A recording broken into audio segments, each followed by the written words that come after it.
នេះគឺខ្ញុំចេញថវិកាផ្ទាល់របស់ខ្ញុំប្រហែល$10,000ដើម្បីកសាងសាលារៀននេះនិងចាក់ដីធ្វើរបងអីបាទខ្ញុំសូមជូនពរបងប្អូនឲ្យជួបប្រទះតែសេចក្តីសុខនិងសេចក្តីចម្រើនគ្រប់ប្រការពេលណាឲ្យមានតែសេចក្តីសុខក្នុងអត់ទុន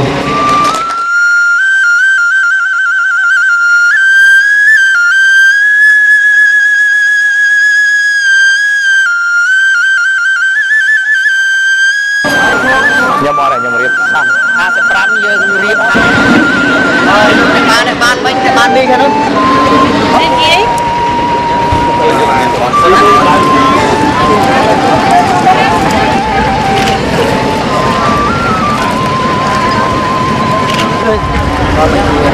เอาคำเอาตะกอขี้ทอดมุ้ยเลยเอาตะกอขี้ชาไปเอาตะกอขี้เลยមានគ្រូសាស្ត្របានអំណោយនៅថ្ងៃនេះគឺមានចំនួន372នាក់ក្នុងម្នាក់បានសៀវភៅមួយក្បាលប៊ិចមួយប៊ិចខ្មៅមួយឆ្នាំដុសធ្មេញមួយដុសទូចហើយនឹងឆ្នាំដុសធ្មេញមួយហើយនឹងលុយចំនួននៃ5000តាគី5000រៀលខ្មែរដែរ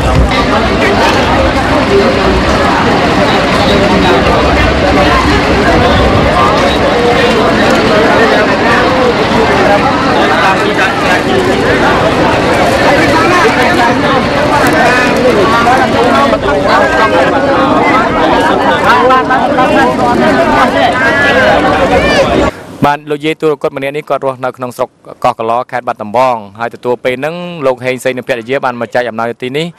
ក៏គាត់បានមកស្នើសុំឲ្យជួយជំនួយដល់គាត់ព្រោះគាត់អត់មានកូនចៅជាជនទូរគាត់ដាច់បាយគាត់ទៅខ្ចីគេបាទខ្ចីគេក្នុងមួយថ្ងៃ4000បាទ4000ហ្នឹងឥឡូវនេះគេថាបូកទាំងការប្រាក់បើយើងយកទៅសងគេវិញក្នុង4000ហ្នឹងគេបូកការប្រាក់ឲ្យយើងសង6000ពីលើដូច្នេះមួយថ្ងៃយើងត្រូវសងគេ10000យើងខ្ចីគេតែ4000ទេតែយើងសងវិញក្នុងមួយថ្ងៃ10000បាទន័យថាការប្រាក់គេ1កន្លះថែមពីលើបាទឥឡូវនេះគាត់ជពាក់គេ8ដល់10ថ្ងៃបាទវាអស់ជាទឹកប្រាក់គឺតែ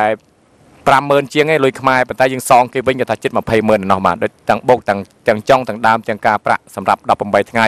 ហើយអញ្ចឹងឥឡូវមានលោកហេងសេងនិងភរិយានឹងគាត់បាន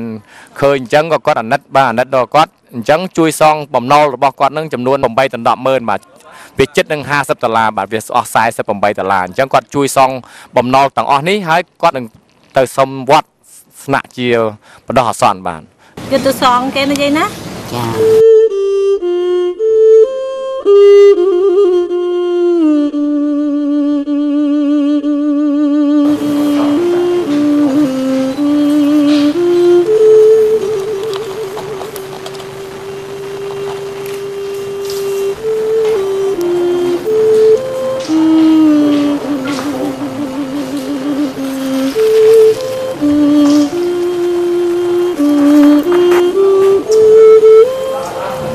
សិនចាក់លើទៅ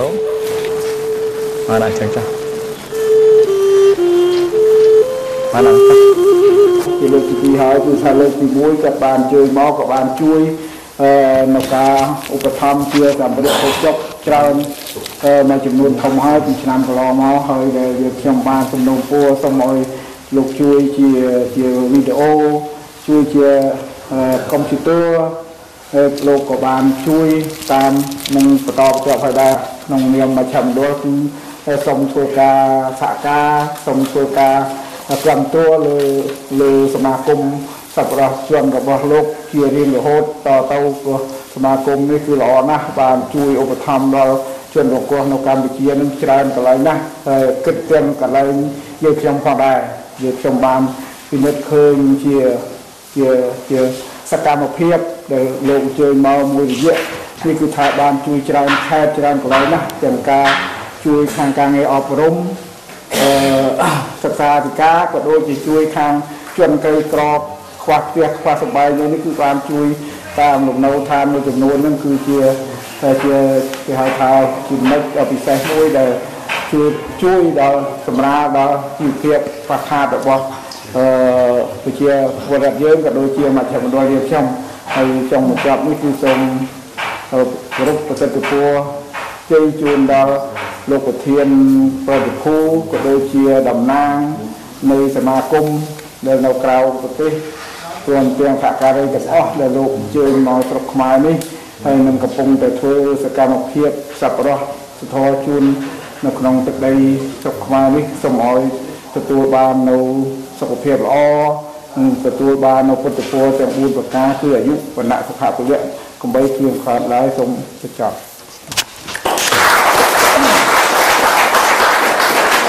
ហេតុអីបានជាប្អូនស្ម័គ្រចិត្តប្រើគ្រឿងញៀនតាំងពីមុនដំបូងមកកាលពីយើងមិនតាន់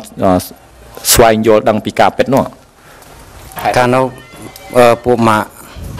ក់គេនាំទៅដូចថាខ្ញុំវាមិនដែលដល់ពេលពួកម៉ាក់គេបបួលថាទៅចង់ភ្លក់រសជាតិក៏ខ្ញុំទៅភ្លក់តាមគេរសជាតិយ៉ាងម៉េចខ្ញុំចង់ដឹងថា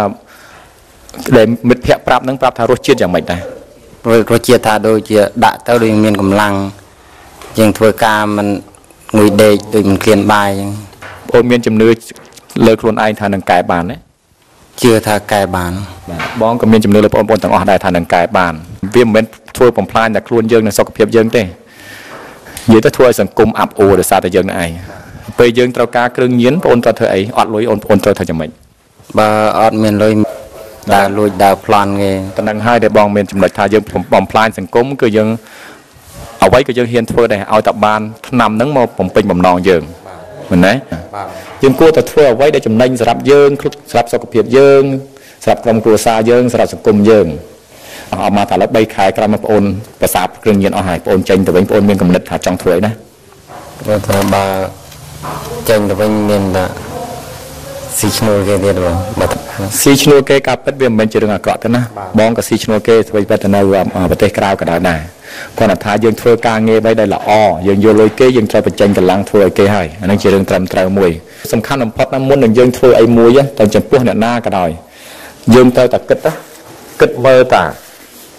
បើសិនជាយើងជាគេវិញយើងគួរធ្វើអញ្ចឹងអត់ពិចារណាណាមុននឹងយើងនិយាយស្ដីទៅកាន់អ្នកណាម្នាក់ក៏ដោយយើងនឹងប្រើពាក្យហិង្សាក៏ដោយបើសិនជាគេម្នាក់នោះនិយាយដូចយើងអញ្ចឹងយើងចង់និយាយទៅគេអញ្ចឹងឥឡូវបងប្អូនឯងចង់ជេរគេយើងគិតពិចារណាសិនបើសិនយើងជេរគេបើមានគេជេរយើងអញ្ចឹងវិញតើយើងមានអារម្មណ៍យ៉ាងណាបើយើងខឹងយើងគួរតែកុំជេរគេអញ្ចឹងបានថាមុននឹងយើងធ្វើអ្វីចំពោះទៅអ្នកណាម្នាក់យើងគួរតែគិតពិចារណាឲ្យបានដិតដល់សិនមុននឹងធ្វើវាមិនខុសគ្នានៅរឿងគ្រឿងញៀនទេមុននឹងយើងធ្វើអញ្ចឹងយើងគួរតែគិតអញ្ចឹងឥឡូវយើងខ្វះការពិចារណាដោយសារបងប្អូននៅអាយុក្មេងចឹងបងអញ្ចឹងមិនអីទេគាត់ថាជាការរៀនសូត្រក្នុងជីវិតយើងអញ្ចឹងយើងខុសហើយយើងកែទៅត្រូវវិញអញ្ចឹងហើយឥឡូវបងមកថ្ងៃនេះគាត់ថាបានបងយល់បងទិញកុនមកពីរឿងដែរសង្ឃឹមថាបងប្រធាននឹងអនុញ្ញាតឲ្យបងប្អូនបានមើលទៅយប់ហ្នឹងហើយមហូបអាហារបន្តិចទួយពីសពជនយើងនៅប្រទេសក្រៅទាំងអស់ហ្នឹងសង្ឃឹមថាអាចជួយសម្រាលទុកបាទជួយឲ្យបងប្អូនមានមហូបអាហារបរិភោគសុខភាពល្អហើយសង្ឃឹមផងដែរថាឆ្នាំក្រោយបងនឹងមានរបស់ផ្លែជាងនេះអញ្ចឹងប៉ុន្តែមិនដឹងថាបងប្អូននឹងអាចរស់នៅកន្លែងនេះបានរហូតដល់ជួបបងតែឆ្នាំក្រោយឬក៏អត់ទេប៉ុន្តែបើសិនជាអត់ទេបងជូនពរបងប្អូនទាំងអស់ថាសូមឲ្យចេញទៅនឹងសូមឲ្យកែទាំងអស់គ្នាឲ្យបាន 100% ហើយនឹងធ្វើអ្វីដែលសង្គមត្រូវការជាពិសេសក្រុមគ្រួសារយើងខ្លួនយើងផ្ទាល់ហើយសង្ឃឹមថាជួបបងប្អូនទាំងអស់នៅតាមផ្លូវបើឃើញបងអត់ចាំមុខហៅបងផងហើយកេះបងមកបងនឹងជូនលុយឲ្យចាយខ្លះ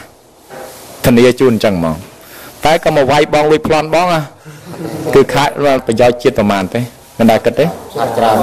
ខាតច្រើនណាព្រោះបងមួយឆ្នាំខ្ញុំបងរំលុយមកគាត់នៅផ្ទះធ្វើមិនចេះតិចចេះដងទឹករាប់រយដងទឹកសាលារៀនក៏ច្រើនសិតតែស្រាប់បងប្អូនបំបានបងប្អូនរៀនទេក៏កូនចៅបងប្អូនសំណន់ក្រោយក៏បានរៀនដែរឃើញទេហើយបើអត់បងទៅអ្នកណាគេមកស្ម័គ្រចិត្តទៅដល់ប្រទេសគេក្រៅហើយទៅគេងលើពុកហើយមកដើរក្នុងព្រៃវេទនាជួនកាលទៅស្អីក៏ដឹងបើកឡានអាចបុកគ្នាស្លាប់ក៏មានមែនទេឬក៏មានរោគអីផ្សេងៗឈឺគ្រុនចាញ់បងឆ្នាំមុនមានស្លាប់ឈឺគ្រុនហ្មងយើងអត់បាយអត់ទឹកយើងអត់ល្ងុយដល់ឥឡូវអត់ល្ងុយអញ្ចឹងហើយតើអ្នកណាស្ម័គ្រចិត្តមកធ្វើអញ្ចឹងមិនងាយមានទេដូច្នេះយើងគួរតែគិតថាបើស្លាប់បងនេះមួយយកលុយក៏បានតិចតួចហ្នឹងខាតប្រយោជន៍រាប់ម៉ឺនរាប់លានដុល្លារសម្រាប់ជួយជាតិយើងនេះអញ្ចឹងបានបងសង្ឃឹមថាចៅក៏ដោយអ្នកណាក៏ដោយដែលមានកម្រិតអាក្រក់ឬចង់ពំប៉ងលើបងសង្ឃឹមថាគ្មានទៅចោះអញ្ចឹងណាគួរតែគិតពិចារណាឡើងចំណុចនឹងមួយណាបាទហ្មងខ្ញុំចង់សំណូមពរឲ្យបងជួយជា សម្រស់ទឹកស្អាតដើម្បីពួកខ្ញុំជនរងគ្រោះហ្នឹងបានហូប